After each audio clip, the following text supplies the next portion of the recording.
Here's some things that I made this morning, and they're dry enough that I can do some work on them. And to take a piece of clay that's about the right size for a handle and add it right to, I score both places, score the cup and the handle piece, and then I push it on there and merge it in like this with a little bit of water or clay water slip, and then put some water on my hand and just draw it down.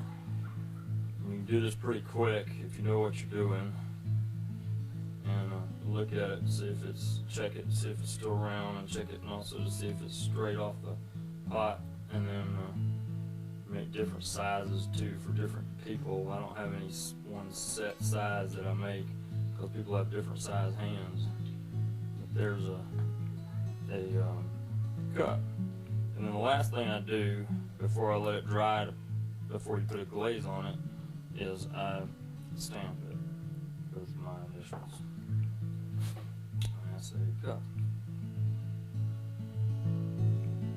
Those are two basic ways to make strap handles. Just one is where you pull the handle right off the piece, and the other is where you attach a handle that you've already made. And a lot of it has to do with the motion of the hand that makes the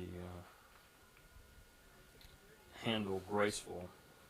I just smooth the edges out. I don't have any sharp edges, and I put the stamp on there and I'll straighten it out, see if it's straight, and that's it until I put the glaze on and fire it. Let it dry.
Down, just like it does.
hoping for about.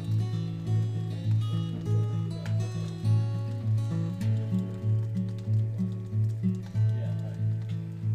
But if you want to, come back here and get this plant coming in.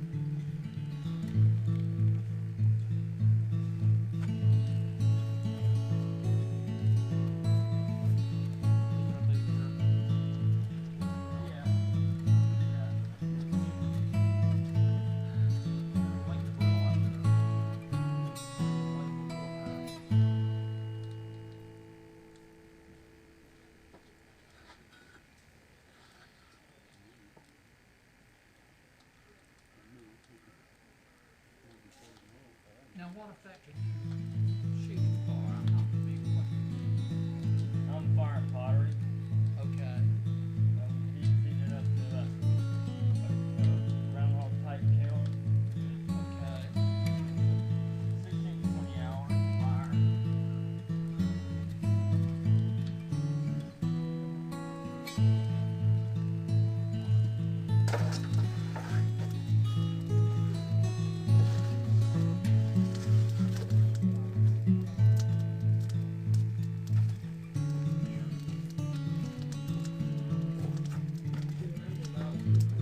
Well, I was telling you the diameters of it not too long ago, but I never finished. It's 4 feet high in the center of the ware area, 5 feet across, and 6 feet deep. Okay, but it's 9 feet from the inner facing of the door to the back. So that means a 3 foot a firebox with another 3 feet added to it. So it's about 6 or 7 feet high in the firebox. You can stand up in it. Something of a down draft.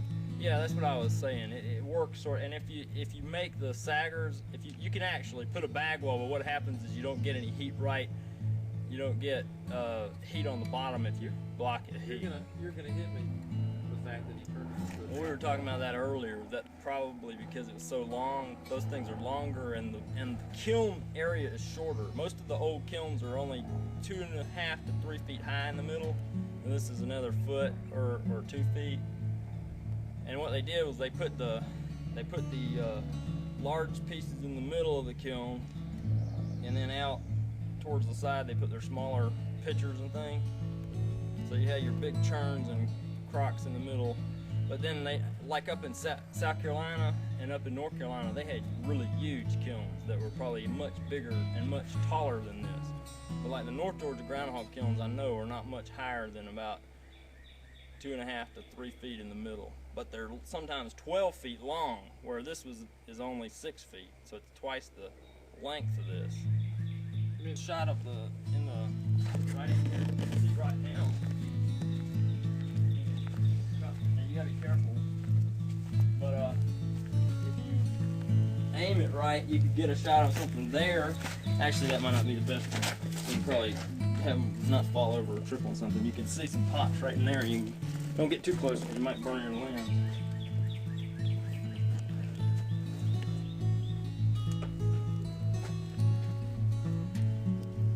This is a great place. Like if you got down here and there's some stuff in here you can see. There's a little face chuck right in here you can get a shot of. What does it look like? It's you. That way it's starting to get, it's starting to glow in the back too, so we're getting pretty hot. I know that it's melted up front. Glazes. How long does it normally take you to get from cone 6 to cone 11? A couple hours probably. I don't usually put a cone 6 in there though. That's the weird thing about it. And I'll tell you what, I think the glazes I've got on here are cone 6 glazes. But because of the way I've made them, and also what soaks into the pot itself, they work all the way up. They don't run off the pot, they work all the way up to like cone 12. That's really a long firing range.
but I really haven't soaked it since for a while.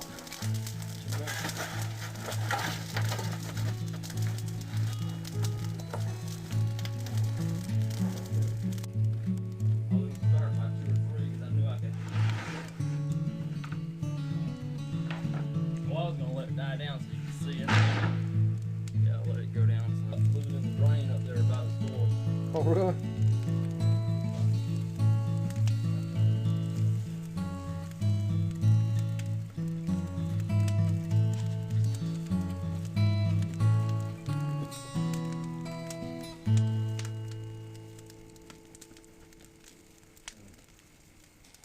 If I don't get this one, probably going to, let's see how I can do this. Cold, I've ever had probably.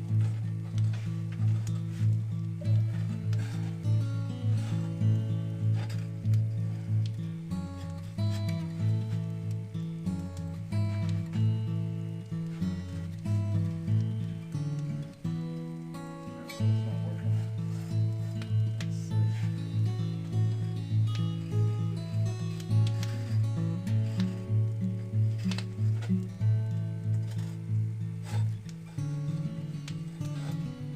I don't know if I got anything or not. Nope.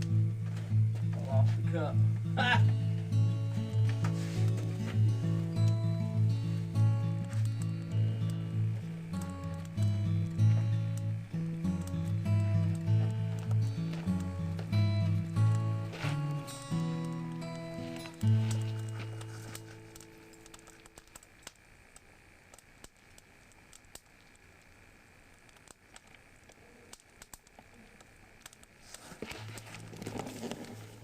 Got it.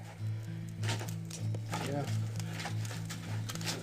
There's a little bit, we can get some more, but I just gotta put a little bit more in there. Man, that really melted down in the front. This is the Westville Kiln. We're here opening the kiln today. I've already taken most of the door down, which I put up after I had loaded it, which took me about a week's time to load it. Not going straight through, I think going straight through it take me about 3.5 days altogether. But I've got 600 to 800 pieces in here, and I've let it cool a little bit, and then I've taken a few pieces out. We'll finish taking down the door, and then we'll go in there.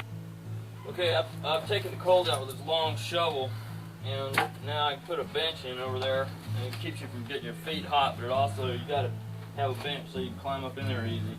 But it's about a couple of feet off the ground. Big, long step up. When I come in here, I need my hammer, and I use the wooden end of the hammer to knock these things loose. I'm still a little hot, even though it's been since it's Thursday and it's been since Sunday evening that I closed it off. These are still a little hot to touch. Probably some of them are too hot to touch. These are some things that are on top of the sagger. I'm going to take some stuff out of saggers. So this is a bowl. See, this turned out pretty good. It's not a glossy glaze, but it's what you call a matte glaze, and that I don't think had a glaze on it. It's a candle holder. The candle holders. I just sat these in at the last minute, and they just got kind of burned looking because they don't have a glaze on them. I only do that with things where I need a few spaces filled. Most of them have glaze on them. Oh yeah, this is a nice picture. Came out of a saggers in there, and there's a whole stack of saggers. I'm gonna bring the rest of those out. This picture turned out good. You can see the glaze is reflecting light, so it melted real good. There's no bubbles on it, and it's pretty smooth. It's got a little roughness. That's from the ash and the some stuff falling on it in the kiln. Not too bad. That's definitely a good piece. Now I'm gonna go in here and get the sagger out so I can get the ones that are underneath it. A sagger is a container that you put the pots in. It's used traditionally throughout the world. It's still used today in countries where they are still wood firing. I'm gonna go in here and get the rest, some more of this.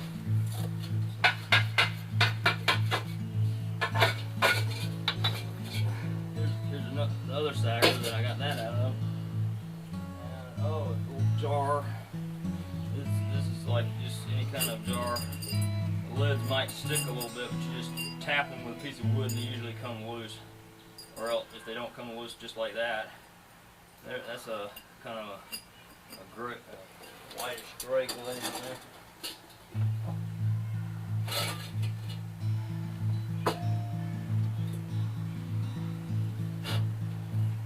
That's still got some dust from the ashes that kicked up when I took them out. Daggers again and again and again. There's a jug sitting out.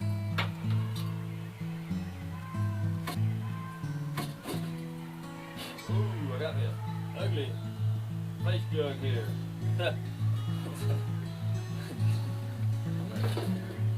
The old time potters made some of these ugly things here, like this, sort of like this.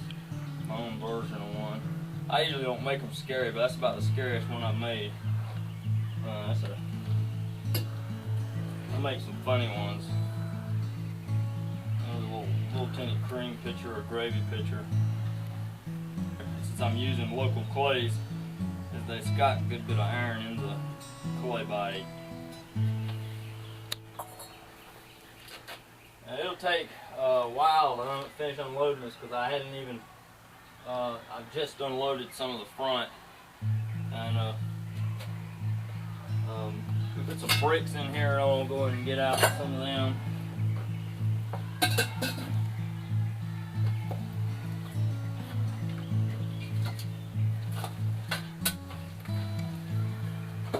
All these saggers, it's a little bit different clay than the clay body. It's stronger. It'll take, I have to knock them apart though because they get fused together. And that's why you don't put your pots together, because they'll fuse too and they'll probably stick together.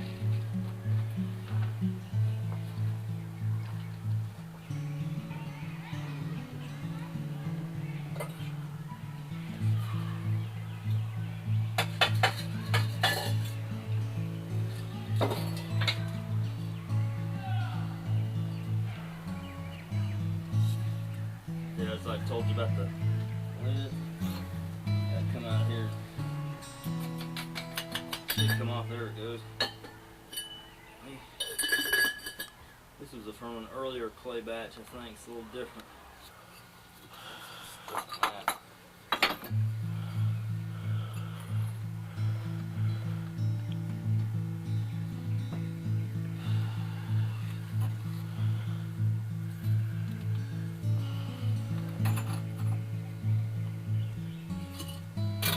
Get some of these saggers out. I'm away so I can get in there.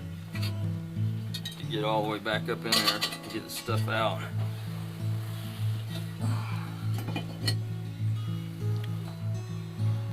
When you get it that hot, it gets pretty volatile in here. You can have all kinds of stuff happen. There's another little face jug, but it's a little bull. Temperature in here gets about 2,400 to 800 degrees Fahrenheit, which is pretty hot. It's like white heat, and as long as I can get the back to like a yellowish, bright yellow, then it usually will fire. But I definitely have to have the front white heat, which is around 2,700, 800. And for modern potters, that would be around, I think around cone 11 and 12. But if I bend 10 throughout the whole kiln, I usually that will be enough. But I don't have to go by the cones, and I can't go by cones in the back. That's why we have these things. I do like they used to. Through these holes, I can see the back walls. Some of the old kilns have openings in the back of the chimney so they can actually see through the back. They'll light a little stick and stick it in there so they can see if the glaze reflects. And if the glaze reflects from the flame that they stick in the back, then they know that the pots in the back are done. And that's what you have to worry about, because it's going to be hot up front easily, but in the back it won't be as hot. and I can see all the way to the back wall, and I can see if it's glowing. And you can also see the contrast. There'll actually be shadows even where everything's glowing white. There'll be shadows, and if there's shadows in the back, that means that it's not as hot as the front.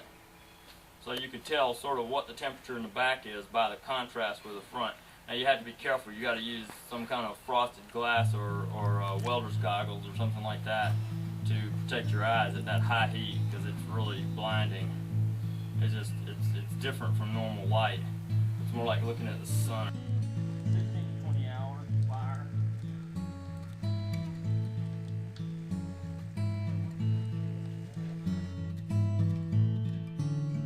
Come back with us to the Old South, to southwest Georgia, to the village of Westville, where it's always 1850. Come discover the architecture, the music, the food, and the crafts of this era. A videotape of an overview of this village is available for only $14.95 plus $4 shipping and handling.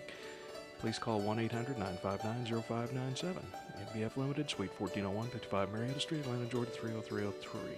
Money order, check, Visa, MasterCard. Call now.